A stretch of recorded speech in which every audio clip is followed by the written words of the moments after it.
So I'm so excited to have our next guest. You might have seen him explode in his fame in 2004 when he was on American Idol. That's right, guys. It is the William Hung on my show. He was a pop culture icon. He still is. He's now working as a speaker. If you guys are wondering what he's up to now, he encouraged us to be brave and courageous in the pursuit of our dreams. He recently wrote a book, congratulations, and we're going to talk about it. He was also single at the moment, ladies, okay? So, just letting you guys know. But I have a feeling he might not be after this podcast is released. So there's a new book out, and it's called Champion by Choice. Welcome, William. How are you doing? Oh, hi, Lee. I'm excited to be on your show. Yeah, for sure. Because it's funny because we went to the same school, Go Bears. Yes. We went through torture, but we have, and then we also were in like Toastmasters together, and like it's amazing to see your work ethic, just doing the speeches all the time and like turning your message into something that other people can proudly look towards. So I feel like I really admire and respect you for that. So let's dive into my questions. So are you sick of She Bangs now? Are you sick of that song? You know what? I embrace it. That's it because I could feel like oh my God, why people could not get past it. Mm-hmm. But in this world, you want to be known for something, and sometimes it's not always the most natural. The natural thing, right? Because when I was growing up, I wasn't thinking, oh, people are gonna call me the She Bangs guy. Right. I mean, really? Isn't that all our dreams? That's kind of that was my dream. My dream was to be known for She Bangs, right? So, what was it like auditioning for the show? It was nerve-wracking when I got to see Randy, Paul, and Simon. I would say the preliminary rounds when I went through the staff and producers, I didn't feel anything special because I didn't have any expectations. Right. When I finally got to see Randy, Paul, and Simon, I still didn't have any expectations because most people don't make it. So I wasn't surprised that I didn't make it. But I was a little bit disappointed to get that far, and then they told me to go home. So how old were you when you auditioned? I was 20 years old. 20 years old. And then were you in school at that time? Like, yes. How did you deal with that, college and the fame? Well, I just took a few days off school. I pretended to be sick. That's how I went to audition. Yeah. Can you tell us what you were studying? Civil engineering. Oh my God, civil engineering. Were your parents thinking you were nuts for studying civil engineering? No, that's what they want me to do. And you took a little bit of a detour. But how do they feel about it now? Well, they feel okay because I have a government job that's stable. But they still are worried when I take the non-traditional paths like speaking, playing poker, coaching. Do you feel like they'll ever be happy? Them? I would say when they see the result of my labor, like maybe 5 to 10 years down the road, then they will be happy. They're like, oh my God, how are you able to manage to pay off all this debt? You're doing so much better than before. That's amazing because you're world famous now and they're still upset. You know what I mean? They're not upset. I would say they're worried about me because they always want to protect me. So they're just protective. I see. You feel like it has to do with like their upbringing? Can you tell us like what was it like growing up for you? I think one of the most valuable things I learned from my mom is that she actually did not push me to get good grades. She wants me to, Yes, she was one of the few parents that don't. Yeah, because in Hong Kong, That's I was really not getting progressive. good grades. Yeah. Wait, did they care at all? Like, what was your philosophy in raising you? Yes. So my mom, she actually wants me to find my own unique value in the world. Mm. And like, I feel like you found it, right? I mean, like, what do you like? What does she think about you being like American Idol famous and being a speaker and a writer and all that stuff? She's actually how do I say it? She's happy, I'm sure, inside, but somehow she's still worried about her son. Oh, I guess it's every parent, right? I guess. Yeah. So what made you decide to like audition? When I studied civil engineering, I wasn't doing so well, and I got depressed. Mm. So I spent about 200 hours in the Final Fantasy world. Final Fantasy. Oh my God. What was Yes, the I was hardest playing part this of game Final for Fantasy? Final Fantasy X at the time. Yeah, and What then was what the happened was that I finally beat the game, Oh but wow. I was wondering, what if I could become a hero in real life? Mm. So one day I saw this poster at the Clockwork dormitories. Mm-hmm. It says talent show. It's like, yes, let's do it. Mm-hmm. Yeah. That's amazing. Wow. I love how courageous you were in doing that because not a lot of people go to the other side. I feel like, okay, for those of you listening, Berkeley is like a very tough place. It's like very Darwinian. And if you're in engineering, it's even more so. So props to you for trying out something like totally different. And I want to switch gears a little bit because I feel like that risk taking carries over to other aspects of your life. And like you've actually uh, also been married before and gone through divorce. So like, what do you feel like was I guess like what are your thoughts on like dealing with it? I guess it's just like it's for me also because it's like I'm like going through all this stuff processing. So like what advice would you give for people like marrying and then like divorcing? How would you handle I guess like risk taking? Because I feel like that's the biggest risk of all, like marrying because you're basically saying, hey stranger, I'm going to spend my whole life with you, and I feel like that's kind of similar to auditioning. Correct me if I'm wrong, but like, what are your thoughts on that? If you feel comfortable sharing. That is very interesting the way of looking at it. Yeah, so I would say the most important thing is to get clear on the core values that you want the other person to have, and that's why I didn't get right before. Before I married for the wrong reasons. Even for the first wife, for first ex-wife, I couldn't believe how in my brain I would say yes to marrying her Mm-hmm. after just dating her in China in person Mm-hmm. for 1 week. Wow. Like what? Wait.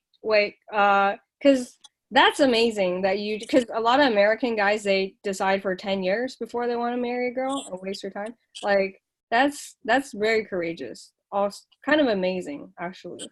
But Yeah, I know, yeah. when I look back at it, it's something I would never do again Do you because feel it's like also okay? because it also feels like kind of stupid and naive, you know. Like, do you feel like she married you for the fame? If we feel it's answering, like, do you feel like she, like, did she know you were famous in America? Or, like, did you feel like fame played a part in your relationship or not really? I would say the fame did Oh, play okay. a part. Okay. She knew who I was. She Didn't know. did some Okay. research. Yeah, yeah. Okay. Hmm. Interesting. So, what advice would you give for people trying to pick out the proper spouse? If you're like somewhat like in your position, like I feel like nobody can reach your position of infamy because you're the William Hung. You'll always be like that's your irreplaceable niche. But like, what advice would you have for like people who are in a position of fame in choosing their spouse Like I said, really focus on the other person's core values and or values? beliefs. Okay. So, what Yeah, would you say are your core values right now? sure. My top three are: number one, I want I want the girl to communicate their feelings honestly.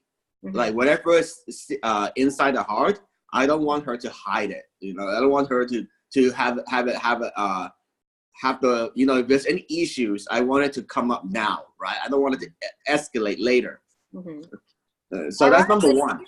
You heard it. Oh, sorry, just keep going. Yeah. Yeah, okay.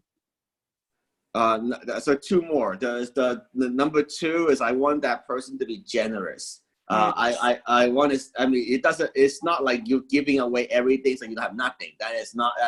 That's not what I mean by generous.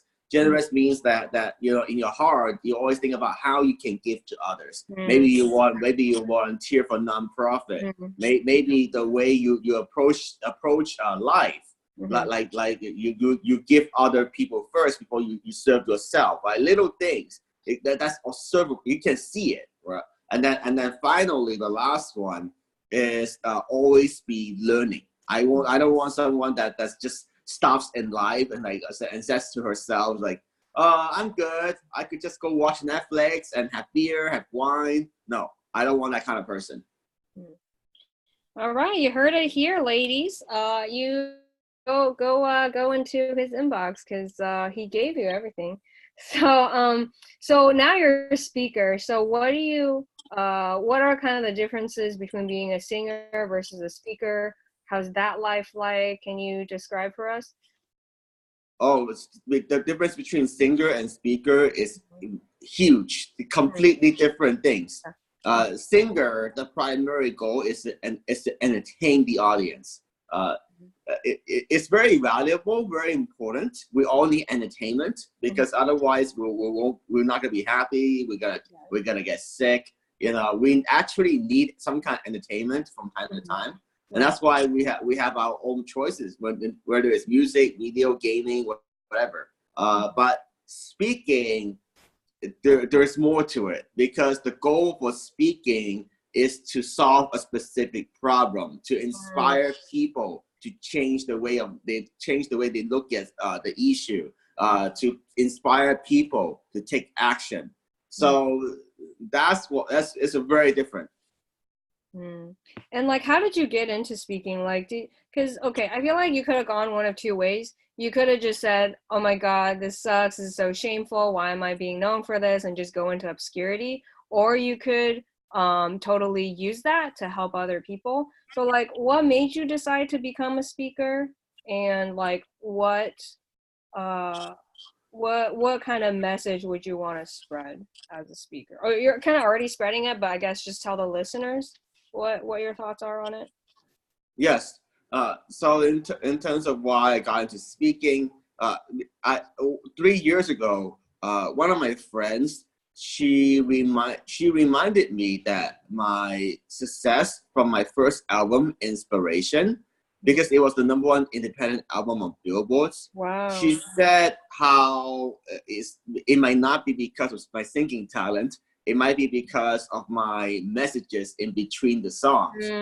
So that gave me an idea, a light bulb. That's awesome. I love that. Can you tell us a little bit more about your albums and like how they did? Yeah, so the first album it sold over 250,000 copies. Wow. Amazing. Yeah, back in 2004. Yes.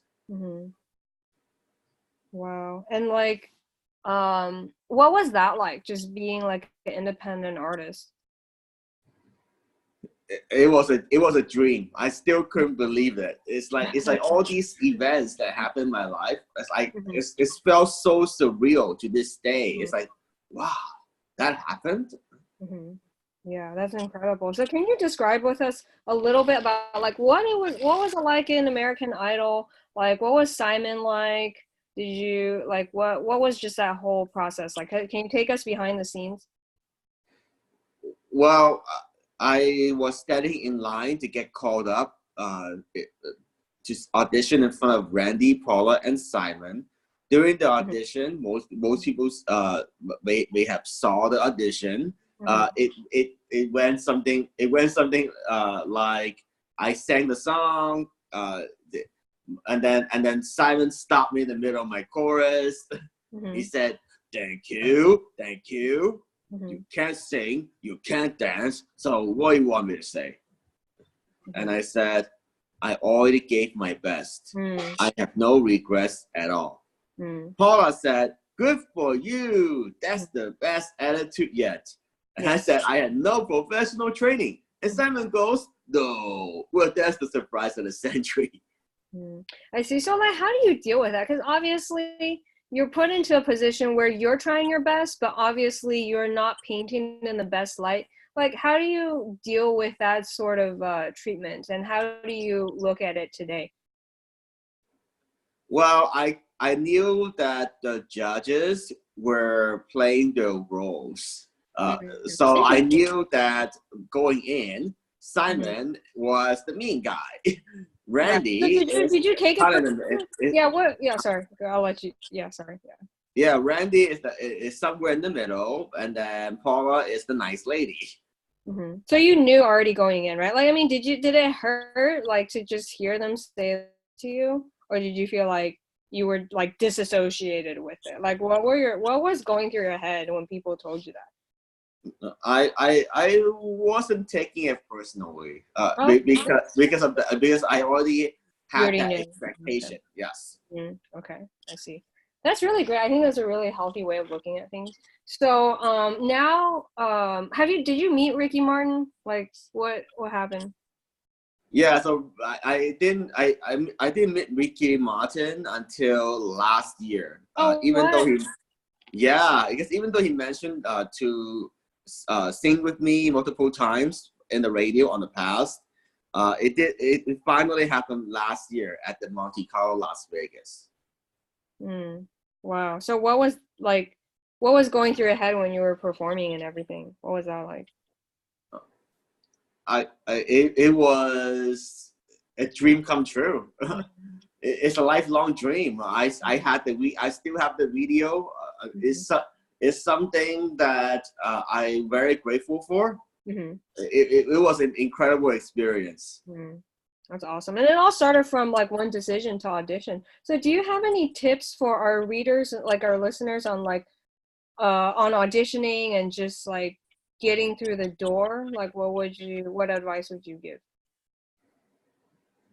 Well, for audition, you could just show up. It's really not hard. If you go on like, what do you think? Because I guess here's more. I guess because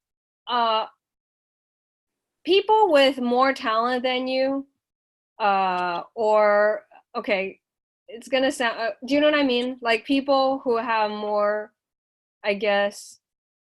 How do I say this without coming across as an asshole? Like, why do you think you were so successful versus others? Maybe that's the way to say. Okay, well, Yeah. My situation was very unique, and I was at the right place at the right time. I think about the portrayal. Yeah, I mean, do you feel it's just uncontrollable because like you were put into this position? Because like you didn't really, you know what I mean? Like right. I mean, it's not like I intentionally exactly. It's just engineered this, you right? were, I cannot create you this. were in the role, right? In a way, right? Yeah.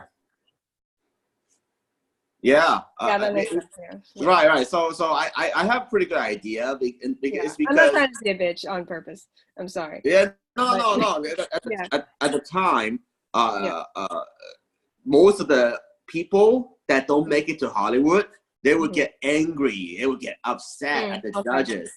And I didn't see a need to do that. And that's what made me stood out. Ah, that makes sense. Yeah, because you took it so well. Like just in terms of handling it, you did it so with so much grace. So I do appreciate that. Because I think a lot of the criticism leveraged against you was very unfair because it's not like you intentionally, it's just your portrayal, right? And it's like, and you turned that into speaking. And now you're writing a book. Can you tell us more about your new book that's out? It's called Champion by Choice. Can you tell us more about it?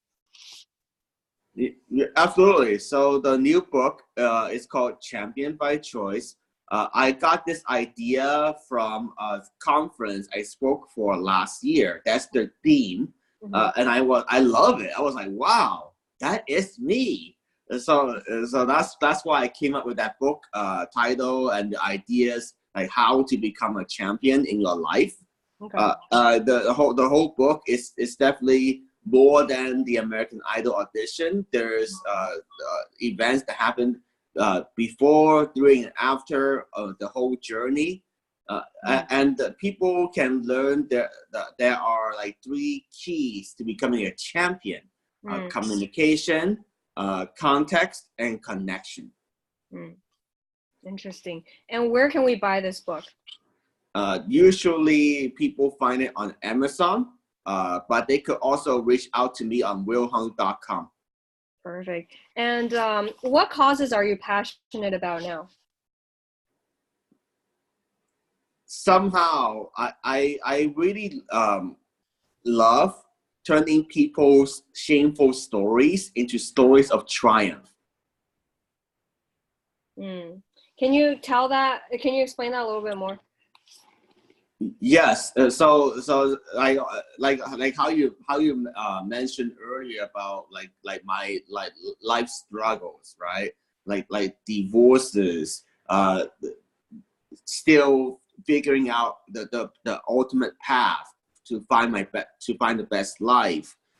So everybody has those shameful stories somewhere within them. The failures, right? The frustrations. It's hard to share it in the right way, but there is a better way to approach it, because the tendency is that either we want to avoid sharing it, or we share it in a way that makes people feel sorry for us, that makes people feel like or you like that. For example, let's say I worked with a client yesterday on a coaching call on this.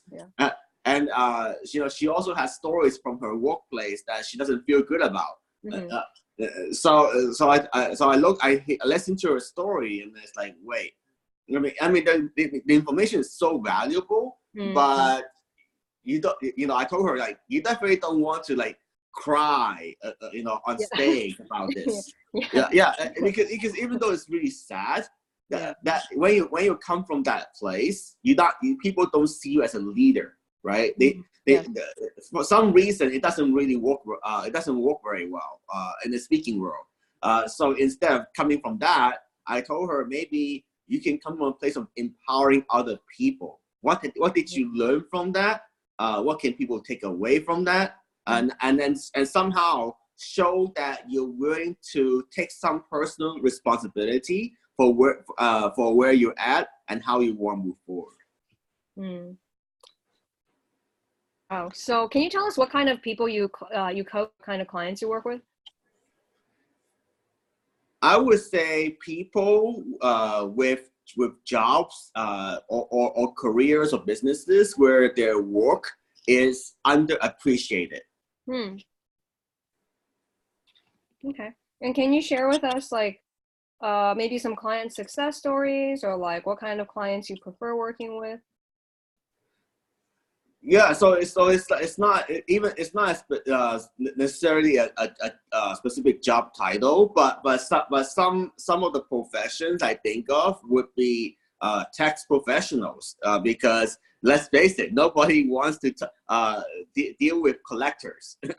I wouldn't want someone to go knock on my door and call me about, hey William, you need to pay X amount of money to Uncle Sam.